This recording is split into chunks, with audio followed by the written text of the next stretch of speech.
आज की इस वीडियो में हम बात करेंगे 7 अगस्त के सिंह राशिफल के बारे में और साथ ही बताएंगे विदुर नीति, जिससे आप फिर कभी दुखी और परेशान नहीं होंगे। दैनिक राशिफल चंद्र ग्रहण की गणना पर आधारित है। राशिफल निकालते समय पंचांग की गणना और सटीक खगोलीय विश्लेषण किया जाता है। हमारे इस दैनिक राशिफल में सभी 12 राशियों का भविष्यफल बताया जाता है। इस राशिफल को देखकर आप अपनी दैनिक योजनाओं को सफल बनाने में कामयाब रहेंगे। आज के राशिफल में आपके लिए नौकरी, व्यापार, लेन देन, परिवार और मित्रों के साथ संबंध, सेहत और दिन भर में होने वाली शुभ अशुभ घटनाओं का भविष्यफल होता है। शुरुआत करते हैं आज के पंचांग से। 7 अगस्त 2020 दिन शुक्रवार, भाद्रपद मास के कृष्ण पक्ष के चतुर्थी तिथि रात्रि 2:06 तक रहेगी। पूर्व भाद्रपद नक्षत्र दोपहर 1:34 तक रहेगी। सुकर्मा योग पूर्ण रात्रि तक विराजमान रहेगी। सूर्य कर्क राशि और चंद्र कुंभ राशि में रहेगा। आज का अभिजीत मुहूर्त अर्थात किसी भी महत्वपूर्ण कार्य को आरंभ करने का शुभ समय दोपहर 12 बजे से दोपहर 12:53 तक रहेगा। आज का राहु काल अर्थात अशुभ समय सुबह 10:46 से दोपहर 12:27 तक रहेगा। इस समय कोई भी महत्वपूर्ण कार्य आरंभ न करें। अब बात करते हैं आज के राशिफल की। उससे पहले आपसे निवेदन है, अगर आप भोले बाबा के सच्चे भक्त हैं तो वीडियो को सबसे पहले लाइक करें, उसके बाद वीडियो आगे देखें। घर में मांगलिक कार्यों के आयोजन से मन में प्रसन्नता और आनंद का अनुभव होगा। मित्रों के सहयोग से व्यवसाय के नए स्रोत प्राप्त होंगे। आमदनी बढ़ने, अकस्मात बड़ी मात्रा में पैसा हाथ लगने से मन खुश रहेगा, मनोबल बढ़ा रहेगा। आज किसी वजह से आपको परेशानी हो सकती है और मन में किसी बात को लेकर असंतोष हो सकता है। आज भाग्य 78% साथ देगा। शुक्रवार के दिन साझेदारी के व्यापार में आपको लाभ की प्राप्ति होगी। आपके नेतृत्व में कार्य कर रहे समूह को सफलता प्राप्त होगी। आप कड़ी मेहनत और शांत संकल्प के साथ अपनी क्षमताएं साबित करके दिखाएंगे। नए व्यापार के प्रारंभ के लिए समय शुभ है। छात्रों को शिक्षकों को प्रोत्साहन प्राप्त होगा।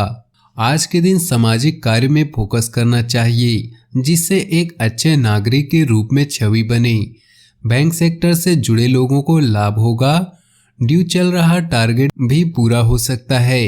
व्यापारियों को दिन के शुरुआत में लेन देन के प्रति अलर्ट रहना होगा, अन्यथा आर्थिक हानि का सामना करना पड़ेगा। विद्यार्थियों को ऑनलाइन पढ़ाई करने में अड़चनें आ सकती हैं, इसलिए सतर्कता एवं एकाग्रता की अत्यंत आवश्यकता है। हेल्थ में यदि वजन अधिक है तो बहुत देर तक खड़े रहकर कार्य करना घातक हो सकता है। पिता या पिता तुल्य के स्वास्थ्य का ख्याल रखें। अचानक स्वास्थ्य में गिरावट देखने को मिल सकती है। सामाजिक दायरे में आप बहुत सक्रिय और सफल भी हो सकते हैं। किसी भी कठिन परिस्थिति में कई लोग आपका साथ देने के लिए तैयार रहेंगे। ज्यादातर दोस्त आपके साथ है और आपका साथ निभाएंगे। कुछ दोस्त गुप्त रूप से भी आपकी मदद कर सकती हैं। अच्छा समय चल रहा है। अदालती कामों में जीत मिलने के योग हैं। आपका मन प्रसन्न रहेगा। आर्थिक परेशानियां भी खत्म हो सकती है। नई जिम्मेदारियां भी आपको मिल सकती है। पारिवारिक सुख समृद्धि में वृद्धि होगी। प्यार और परिवार की बात करें तो पारिवारिक सुख समृद्धि में वृद्धि होगी। यदि जीवन साथी के साथ कोई नया व्यवसाय शुरू करना चाहते हैं तो आय में वृद्धि होगी। परिवार का पूरा सहयोग आपके साथ बना हुआ है। माता पिता के आशीर्वाद तथा मार्गदर्शन से लाभ होगा। प्रेम संबंधों को स्थायी रिश्तों में बदलने के प्रयास सफल होंगे। कानूनी समझौते या टाई अप आपको जीवन जीने के नए अवसर प्रदान करेंगे। आपके करीबी मित्र आपकी ओर आकर्षित हो सकते हैं, जिसके कारण रोमांटिक संबंधों में नई उत्तेजना का योग है। परिवार में संघर्ष या धन की हानि आपको संकट में डाल सकते हैं। आप आज अपने लव रिलेशनशिप में असाधारण उत्तेजना और उत्सुकता का अनुभव करेंगे। अपने करिश्मे और कूल रवैयों का प्रयोग करके जिसे चाहते हैं उससे प्यार का इजहार करें। निश्चिंत रहे, इससे भी आपको सफलता ही मिलेगी। आप दोनों के बीच अंतरंग अनुबंध आप दोनों के रिश्ते को जीवन भर का संबंध बना देगा। व्यवसाय, कैरियर और आर्थिक राशिफल की बात करें तो आज आप उत्साह से भरा महसूस कर रहे हैं, लेकिन ऐसे में कोई भी महत्वपूर्ण निर्णय न ले। अच्छे अनुभव पाने के लिए किसी भी काम को अधूरा न छोड़े।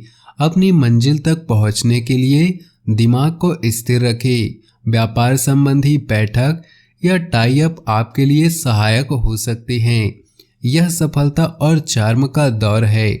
प्यार और पैसे के मामलों को लेकर चिंतित रहने की भी संभावना है। आज आप व्यस्त रहेंगे और कानूनी मुद्दे आज आपका अधिकतर समय लेंगे। सोच समझकर बोलना आपके पक्ष में काम करेगा। साहस से आप वो हर काम कर सकते हैं जिसकी अभी कल्पना ही कर रहे हैं। स्वास्थ्य की बात करें तो पेट से संबंधित कुछ समस्या रह सकती है। गरिष्ठ और मसालेदार भोजन से परहेज करें। भाग्यशाली रंग और भाग्यशाली अंक की बात करें तो आज आपके लिए भाग्यशाली रंग है सफेद और भाग्यशाली अंक है 9। इन 6 बातों को रट कर रख लीजिए, कभी फिर दुख और परेशान नहीं होंगे। महाभारत काल में महात्मा विदुर हस्तिनापुर के महामंत्री थे और जाने माने नीतिज्ञ थे, और वह आज भी अपनी बुद्धि की प्रखरता के लिए याद किए जाते हैं। मानव कल्याण के लिए महात्मा विदुर ने कई नीतियां बनाई थी। ये नीतियां आज भी उतनी ही कारगर हैं जितनी पहले थी। उन नीतियों पर चलकर इंसान अपनी सभी समस्याओं को दूर कर सकता है और अपनी दरिद्रता को भी खत्म कर सकता है। उन्होंने अपनी एक नीति में कहा कि अगर इन 6 चीजों को रट कर रख लेंगे तो जीवन में फिर कभी दुखी और परेशान नहीं होंगे, और जो इनके संपर्क में रहता है वह हमेशा दुखों से घिरा रहता है, खुद के जीवन को करता है नष्ट। महात्मा विदुर ने अपनी नीति में कहा है कि ईर्ष्या जीवन की बड़ी विसंगति है। यह एक तरह की मानसिक व्याधि है। ईर्ष्यालु मनुष्य में सुख एवं स्वास्थ्य का भाव दुर्बल होता है। ऐसा व्यक्ति अपने दुखों से कम और दूसरों के सुखों से ज्यादा परेशान रहता है। ऐसे लोग जीवन में कभी खुश नहीं रहते। इसलिए अगर जिंदगी में खुशहाल रहना है तो कभी भी ईर्ष्या न करे। परेशान रहता है ऐसा व्यक्ति जो इंसान अपने आप को दूसरों से बड़ा समझता है और उनको अज्ञानी समझकर अपमान करता है। ऐसे लोग हमेशा दुख और परेशानी से घिरे रहते हैं। इनकी वक्त आने पर कोई मदद नहीं करता। महाभारत में दुर्योधन हमेशा पांडवों का अपमान और नीच समझता था, लेकिन अंत में उनके ही हाथों दुर्योधन की मृत्यु हुई। खुशी का मुख्य आधार है यह चीज। कुछ व्यक्ति ऐसे होते हैं जिनके पास कितनी भी भौतिक सुख सुविधाओं की चीजें क्यों न हो, लेकिन वह व्यक्ति कभी संतुष्ट नहीं रहते। इससे वह हमेशा अंदर ही अंदर परेशान रहते हैं। महात्मा विदुर ने कहा, ऐसे व्यक्ति जो हैं उसका भोग न करके ज्यादा की आशा में हमेशा दुखी रहते हैं, क्योंकि संतोष ही खुशी का मुख्य आधार है। समाज में बनते हैं कई दुश्मन। जो इंसान अपने क्रोध पर नियंत्रण नहीं रख पाता उसे कभी जीवन में सफलता नहीं मिलती। साथ ही व्यक्ति के इस व्यवहार के कारण समाज में उसके कई दुश्मन बन जाते हैं। बात बात पर क्रोध करने वाला व्यक्ति अपने सुख के क्षणों को भी दुख में बदल देता है। क्रोध से व्यक्ति के अंदर सोचने समझने की शक्ति क्षीण हो जाती है, जिसकी वजह से वह हमेशा परेशान रहता है। रिश्तों में आ जाती है दरार। अगर व्यक्ति के अंदर शक का बीज बैठ जाए तो उसको कभी सुख की प्राप्ति नहीं होती। शक इंसान को पूरी तरह से खोखला कर देता है। शक अपने प्रियजन और खुद के बीच दीवार का काम करता है। ऐसा करते करते उसकी आदत बन जाती है और वह कभी किसी पर विश्वास नहीं कर पाते। इसलिए आप खुश रहना चाहते हैं तो कभी शक नहीं करना चाहिए। इससे आपको मानसिक तनाव भी मिलेगा। समाज में नहीं मिलता सम्मान। महात्मा विदुर ने अंत में अपनी नीति में कहा कि ऐसे लोगों के पास कोई स्वाभिमान नहीं होता जो दूसरों के भरोसे अपना जीवन यापन करते हैं। ऐसे व्यक्तियों की कोई पहचान नहीं होती क्योंकि ये कभी अपनी पहचान बनाना नहीं चाहते। हमेशा आलस और कामचोरी करने वाले व्यक्ति को समाज में कोई सम्मान नहीं मिलता। वीडियो अंत तक देखने के लिए आपका बहुत बहुत धन्यवाद। आपका दिन शुभ हो, मंगलमय हो।